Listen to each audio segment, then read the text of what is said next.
Hey, welcome back to the Disney Plus Everyday Challenge. Today we have Finding Dory. This is a sequel, obviously, to Finding Nemo. This came out in 2016. It's about an hour and 37 minutes long, and it is. I love it. Okay, I'll just be direct about it. One of the probably. Oh, this is going to be a weird follow up to that fact, but little baby Dory is probably the cutest and most tragic story in all of Pixar storytelling, if not all of Disney storytelling. I mean, other than Bambi and stuff like that. But little big bug-eyed baby Dory, which we see her origin story in this, who she was before she became, well, she's always been forgetful. She's always had short-term memory loss, as we've discovered in Finding Nemo. But uh, it's been something that she's had her entire life.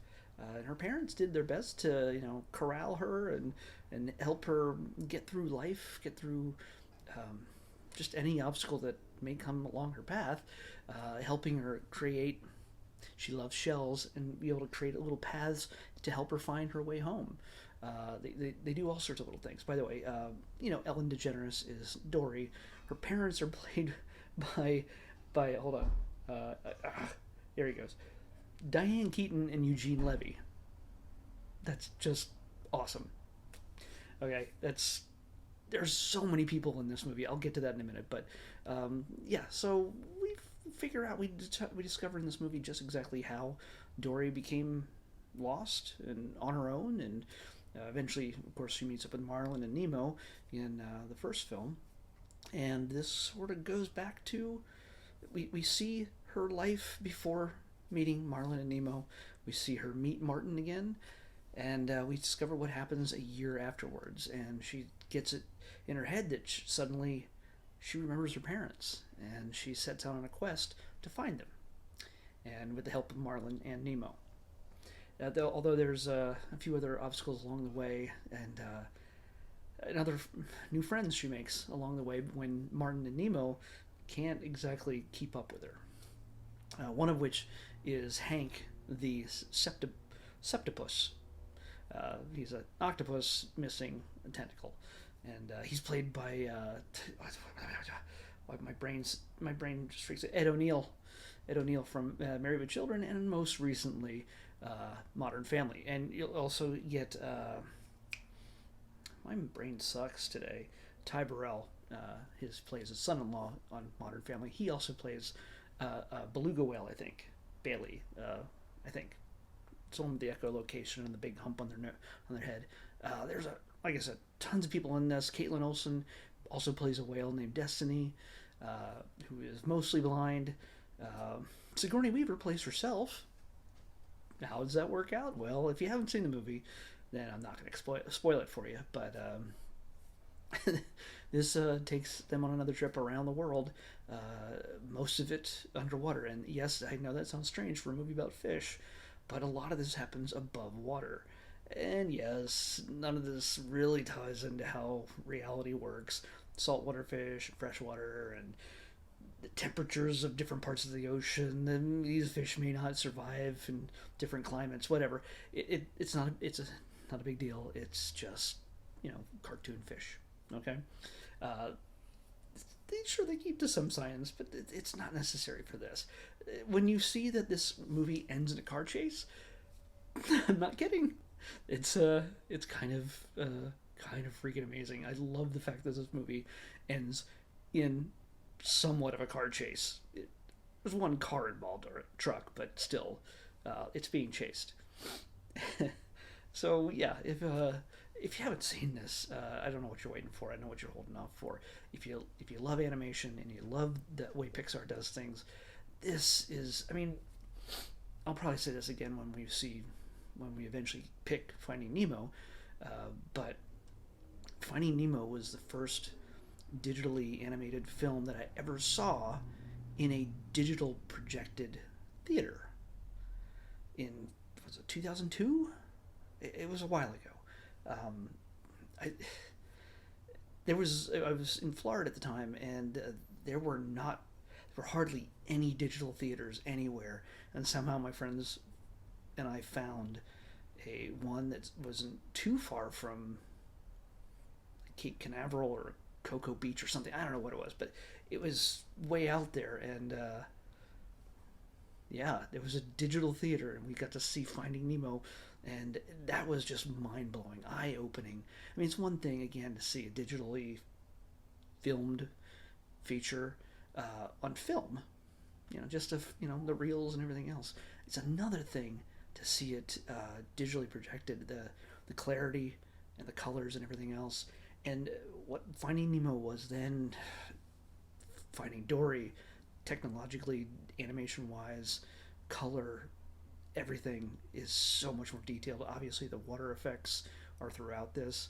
Uh, you get to see a lot of interesting focus pulls depending on how uh, Dory and her friends are depicted above and below water. It looks very different. It's really well done. Uh, I'm no expert on all this, obviously, but it's it's beautifully done. Just I'm again, it was one of those situations where I was trying to watch it while working on something else because I've seen the movie before. Just hoping to focus on some of the bits that I really really love, and then I realized I'm not getting anything done. This is just it draws you in, not just with the tragedy of little Dory. It's just whenever she speaks and is on screen, it just breaks my heart. She's just this tiny little thing, and I realize it's a cartoon fish, but whew, it's heartbreaking to realize that such a little thing was on her own for so long. Um, and of course, the story is about her trying to find her way back home, trying to find her family. And does she find them? Does she find her home, but not them? Uh, what's all involved in that? I mean, what does she find when she gets there? Uh, it's it's a it's a big emotional thing. Andrew Stanton directed this one. I'm pretty sure he directed the first one as well.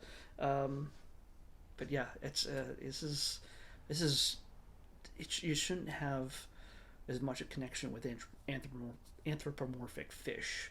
You shouldn't have this kind of connection, but they make it work. It's obviously tons of fun. It's hilarious. Some of my favorite characters are just little bit players: Gerald the sea lion and Becky the bird. I don't even know what kind of bird it is, but she's freaky. Um, but everybody else, I gotta go through the list of people here. Also, Idris Elba plays one of the sea lions, um, along with Dominic West. Uh, Kate McKinnon and Bill Hader play some fish that find a young Dory and try to help her out in just a little bit part. Um, Good grief. Yeah, it's just, of course, John Ratzenberger shows up at some point. William Defoe has a very small part. Of course, it's a carryover from the first film. Um, you'll want to stay till after the credits. So, by the way, during the credits, Sia sings "Unforgettable," the classic tune, but does her own version of it that seems like could have been put into under the credits of a James Bond film. It's just dripping with this sort of James Bond theme feeling to it. I'm pretty sure the people who make those films are like, why is this song with a fish movie? Yeah, so it's something that you'll want to check out all the way to the end. Yes, and yeah, like I said, there is a connection to the very first film, all the way to the very end of this film. So you'll want to check that out. So Albert Brooks is obviously back. I think they had a new kid playing Nemo because the other one grew up. But yeah, this is I can't recommend this enough. It's Pixar, and they they hardly ever drop the ball. This one is so well done. It's got all the emotion and humor that you'd expect. So if you haven't seen it yet, what are you doing? It's time to watch it. Okay. Let's pick tomorrow's episode. 235. 235. Alright. 235. Oh, okay.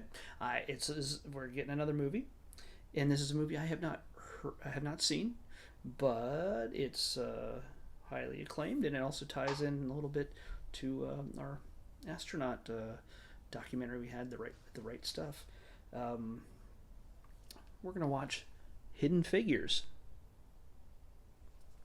I think it's Viola Davis, a number of other women telling a little behind the scenes story of who really got us to the moon.